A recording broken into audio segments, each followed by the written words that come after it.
presented two memoranda to council. Both were approved. The first was with regard to contract cost revision by way of augmentation for the old Enugu-Onitsha road from Okwi Junction all the way to Udioji to Anambra border in Enugu State.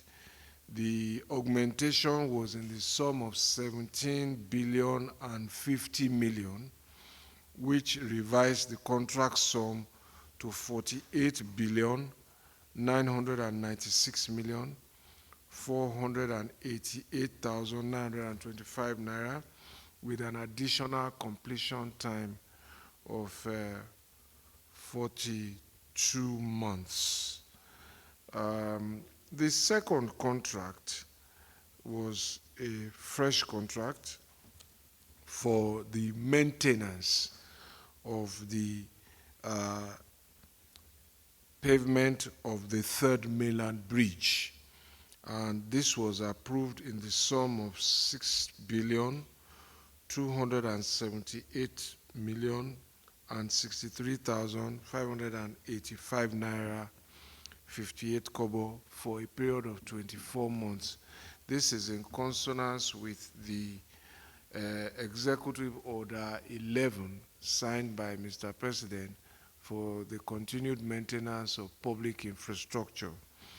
Now, some of you might ask, and I was asked before that, okay, we did some work on the third mainland bridge before. Where are there potholes now on it? So this contract responds to the potholes that have become manifest on the entire pavement of the deck of the bridge, spanning 11 kilometers, and the interchanges, Adeniji Adele, Adekunle, and Bagada ramps that all link the bridge. This is for the resurfacing of all of that. Those who are familiar with the bridge will recall that all of these failures were not this manifest on the bridge at the time we were doing the work we were doing. And the work that we did concentrated largely on the substructure of the bridge. The piles, the underwater piles, the pile caps, and also the replacement of the expansion joint and the bearings. These are maintenance works that are critical to the structural integrity of the bridge. What we're dealing with now is different, is the driving surface and also the aesthetics. Some of the rails that have been stolen, some of the plinths that are misaligned at the ramps that lead you on and off the bridge. So this is the work that is being done now. So all the experience avoiding potholes on the bridge, this award will tackle that. Currently what exists are some manuals, some levels of manual patrols.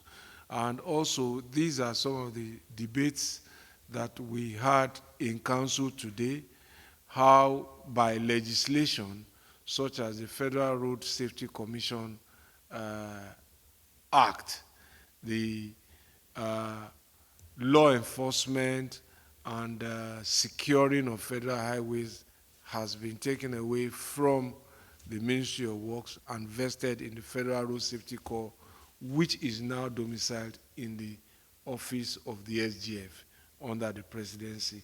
So there's need to realign those ministerial oversights. One of my proposals today for consideration and recommendation to the next government is to move the Federal Road Safety Corps away from the SGF and let it become a parastatal supervised by the Ministry of Works, whoever that may be, so that there is a proper alignment of responsibility. Because if you build the road, somebody has statutory responsibility to secure it.